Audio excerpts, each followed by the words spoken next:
You've got to be kidding me. I've literally just finished editing a 10-minute rant about how Iron Gate has abandoned us, and how the silence is deafening.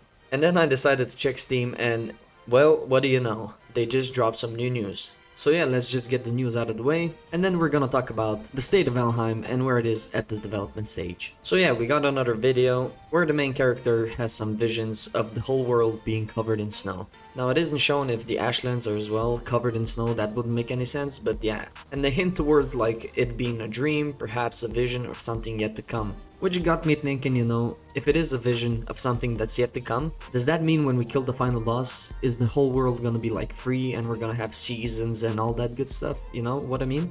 Or will the whole world just be thrown into this forever winter that covers most of the Valheim world? Now yeah, this news post definitely just made more questions and it didn't give us a lot of answers. I was already reading some comments and people were not pleased. We still haven't gotten like a timeline yet when we can expect the final update of this game. But we also got a sneak peek at the Frost Foundry, which looks super cool and it's quite big. I think it's gonna be an upgrade for the Black Forge, and we can probably guess it's going to allow us to smelt and craft gear from the new ores we're going to find in the Deep North. But yeah, let's talk about the rest of the Valheim world, what is going on, and just where are we at in the development stage of the Deep North. Let's start with the elephant in the room, the current content drought. The last significant update we got was the Call to Arms update that hit us on September 9th, 2025.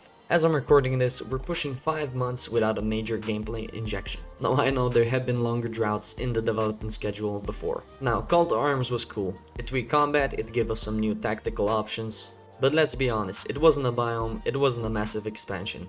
It was a maintenance and mechanics update. And while those are necessary for the health of the game, they don't really keep the player base engaged for half a year. And since then, communication has been sparse. Now this silence naturally leads to the abandoned narrative. You see it with every early access title. When the updates stop flowing, people assume the worst. But we have to look at the context here. Iron Gate has never been a studio that pumps out monthly content drops. The frustration we're feeling is valid. 5 months is a long time. Now the silence is frustrating absolutely, but historically with this team, it's not a sign of abandonment, it's a sign of heavy lifting. Now we all know who the audience is. We all got jobs, we've got families, and limited gaming time. So when we invest in a world like Valheim, we want to know it's alive. To understand the timeline, you have to understand the developer's philosophy. After the initial explosion of popularity years ago, Iron Gate famously abandoned their rigid roadmap. Remember that? They realized that promising specific dates for things like Hearth and Home or Cult of the Wolf just led to disappointment when they needed more time for polish. They basically shifted to a when it's ready model, ship it out. For a player, this is annoying. We want dates, we want to mark our calendars, but for the game, it's actually a good thing. Think about the sheer scale of what they're trying to do with the Deep North. This isn't just adding in some few snow textures, they're trying to create a biome that functions as the end game.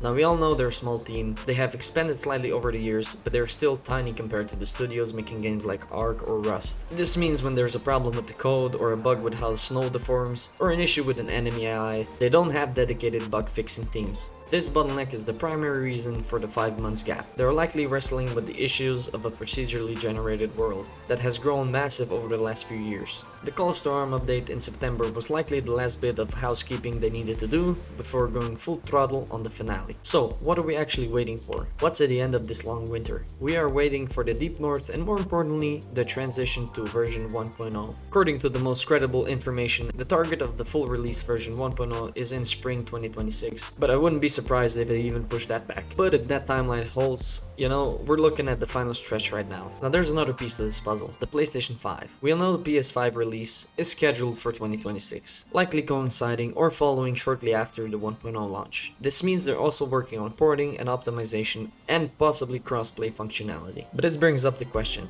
what happens after the Deep North update drops? The Iron Gate has been pretty clear with this. Post 1.0, we shouldn't expect any new massive biomes and no big expansions. We will probably see minor updates, maybe some new build pieces here and there, some elements, but nothing too crazy. Now this realization adds a bittersweet element to the wait. We are frustrated that it's taking so long, but once it arrives, the journey is effectively complete. But what do we know so far? The devs have teased some incredible stuff. We've heard about the winding tunnels, which sound claustrophobic and nightmarish in the best possible way. They also confirmed some new furniture, new armor sets, and obviously the final boss. Now this final update has to tie up the entire narrative. Why did Odin send us here? Can we leave? These are questions that Deep North has to answer. Because this is the 1.0 release, the stakes are incredibly high. If they release a buggy, unfinished mess for their official launch, it tarnishes the legacy of one of the best survival games ever made. This explains the caution. It explains the silence since September. They're treating this not just like an update, but as a product launch. So the answer to the question, is Valheim abandoned? Absolutely not. Is development slow? Painfully so. But we are in the final lap. Now the gap between the Calls to Arm update in September of 2025 and the upcoming 1.0 launch, probably this year, is going to be the final hurdle we have to go through. The developers are preparing to close the book on early access, and they want to make sure the ending is worth the 5-year long journey we've all been on. But I want to hear from you guys down below. Does the spring 2026 timeline work for you, or is the wait killing your interest in the game? Let me know in the comments. Now if you found this video enjoyable and are just frustrated like the rest of us and want to stay updated on the exact moment the Deep North drops, make sure to hit that like button and subscribe to the channel. See you in the next one.